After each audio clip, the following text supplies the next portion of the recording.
Summary. ఇప్పుడు మనం చూసినట్లయితే గనక టెలివిజన్ పోయం యొక్క సమ్మరీని మనం చూద్దాం తెలుగులో. రోald దాల్స్ పోమ్ టెలివిజన్ ఈజ్ ఎ ప్రొసైక్ అంటే ఒక స్టైల్ వినియోగించి రాసినటువంటి పోయం అనమాట, which presents an imaginary dialogue between parents and the poet. So ఇది ఎలాంటిది అంటే ఆయన ఊహించినటువంటి ఒక కన్వర్జేషన్, ఆయన ఊహించినటువంటి సంభాషణ ఎవరెవరికి, పేరెంట్స్కి అట్లాగే పోయెట్కి.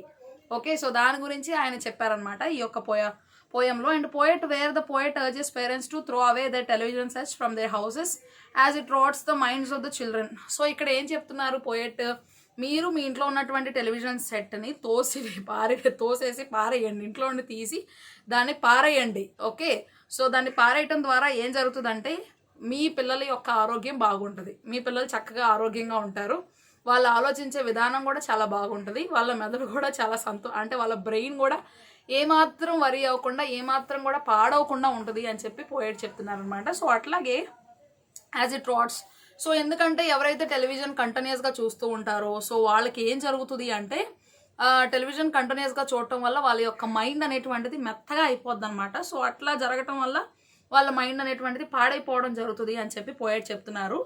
మైండ్స్ ఆఫ్ ద చిల్డ్రన్ అది ఏంటంటే పాడైపోద్ది అనమాట, మైండ్ అనేటువంటిది బాగా పాడైపోయి దాన్ని ఎలాగ వినియోగించాలి అనేటువంటిది పిల్లలకి అర్థం కాని విధంగా వారు పాపం పాడైపోవాల్సిన అవసరం వస్తుంది. ఒక టీవీ చూడటం ద్వారా వాళ్ళకి అన్ని విధాలుగా హానికరమే, సంతోషం ఏమి లేదనమాట. సో సిగరెట్ స్మోకింగ్ ఎట్లాగా ఇంజూరియస్, ఈ టెలివిజన్ కూడా అంత ఇంజూరియస్ అనమాట చిల్డ్రన్కి అకార్డింగ్ టు పోయెట్. అట్లాగే makes them individuals who can just see but cannot think. So ఎవరైతే ఇది చూస్తూ ఉంటారో అటువంటి పిల్లలు జస్ట్ చూస్తూ ఉంటారు అంతే, వాళ్ళు ఆలోచించలేరు, ఏదన్నా క్వశ్చన్ అడిగితే దానికి సమాధానం, ఏదన్నా ప్రశ్న అడిగితే దానికి సమాధానం కూడా చెప్పలేరు, జస్ట్ అట్లా చూస్తూ ఉంటారు అంతే, వాళ్ళు ఆలోచించలేరు, ఏమీ చేయలేరు, వాళ్ళ యొక్క సెన్సెస్ని వినియోగించి వాళ్ళకు ఉన్నటువంటి అవయవాలను వినియోగించి ఏ పని చేయలేరు, జస్ట్ అలా టీవీ చూస్తూ ఉంటారు గంటల తరబడి, అంతకంటే ఇంకేమీ చేయలేరు. Moreover, he urges the parents to take out televisions and install bookshelves in the house so that ఆయన ఏం చెప్తున్నారు అంటే పేరెంట్స్ని, మీరు టెలివిజన్ సెట్స్ తీసేయండి, టెలివిజన్ సెట్స్ తీసేసి బయట పారేసేయండి, ఆ టెలివిజన్ సెట్స్ ప్లేస్లో బుక్ షెల్ఫ్స్ కట్టండి, ఆ బుక్ షెల్ఫ్స్లో బుక్స్ పెట్టండి, ఆ బుక్స్ మీ పిల్లలు చదివేలా చేయండి అని చెప్పి పోయేట్ చెప్తున్నారు. ఇది కనిపించే అంత ఈజీ ఏం కాదు.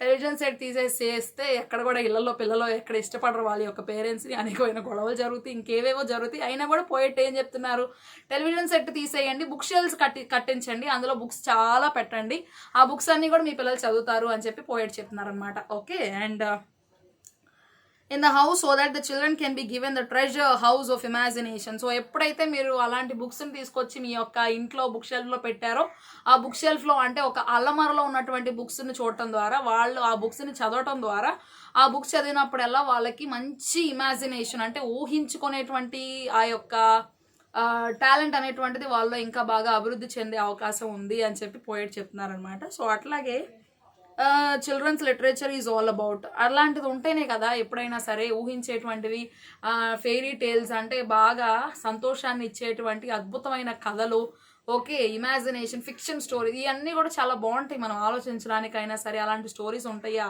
రెక్కల గుర్రాలు ఉంటాయా, అందమైన క్వీన్స్ ఉంటారా, సో ఇలాంటివన్నీ కూడా మనం ఇమాజిన్ చేసుకోవాలి అంటే మన బ్రెయిన్ యూజ్ చేయాలి.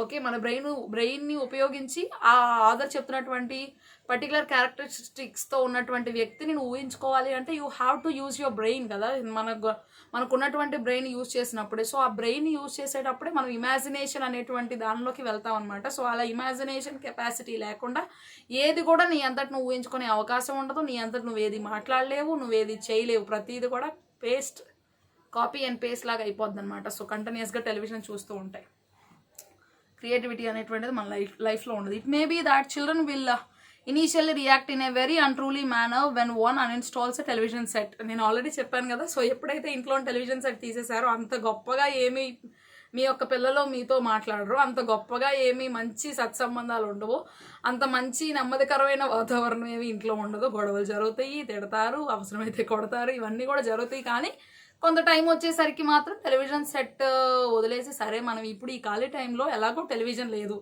ఏదో ఒకటి చేసి మనం హ్యాపీగా ఫీల్ అవ్వాలి కదా, ఏదో ఒకటి చేసి మనకి కొంచెం ఎంటర్టైన్మెంట్ అయితే మన లైఫ్ కావాలి కదా.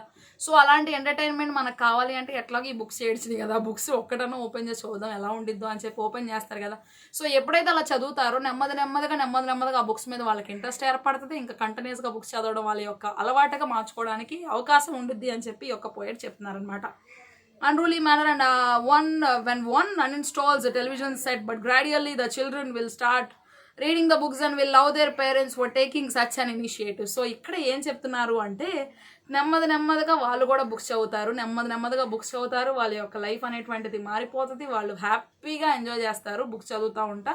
Will love their parents for taking such అని. తర్వాత కొంతకాలం అయిన తర్వాత అబ్బా నాన్న మీరు ఎంత మంచి పని చేశారు, ఈ యొక్క టెలివిజన్ని బయట బారేసి మంచి బుక్ షెల్ఫ్ కట్టి అందులో ఇంత మంచి బుక్స్ పెట్టి ఆ బుక్స్ అన్ని నేను చదువుకోవడానికి నువ్వు నాకు ఇచ్చి నాకు ఎంత ఆనందంగా ఉందో ఈ బుక్స్ చదువుతూ ఉంటే, నువ్వు ఎంత మంచి పని చేసావు అని చెప్పి నాన్నని కానీ అమ్మని కానీ ఎవరైతే ఆ పని చేశారో వాళ్ళు బాగా మెచ్చుకుంటారనమాట ఈ యొక్క పిల్లలు. అది కూడా జరుగుతుంది అని చెప్పి పోయేట్ చెప్తున్నారనమాట. సో మీరు అర్థం చేసుకోవచ్చు అనమాట, ఇది జరగడం ద్వారా ఒక మంచి మేలే జరుగుతుంది కానీ ఎక్కడ ఎలాంటి కీడు జరగదు. మీ పిల్లల యొక్క భవిష్యత్తుని మంచి దారిలో నడిపించినటువంటి పేరెంట్స్ మీరు అయ్యే అవకాశం కుదురుతుంది అనమాట. మంచి తల్లిదండ్రులుగా మీరు నిలబడేటువంటి ఇది మీకు యోగ్యత మీకు రాబోతుంది అనమాట. సో మీరు ఇలాంటి డెసిషన్ అయితే తీసుకుంటే, ఇలాంటి మంచి ఆలోచన మీరు అనుగుణంలో పెడితే కనుక ఖచ్చితంగా మీ పిల్లలు బాగా అభివృద్ధి చెందే అవకాశం ఉంది అని చెప్పి పోయేట్ చెప్తున్నారనమాట.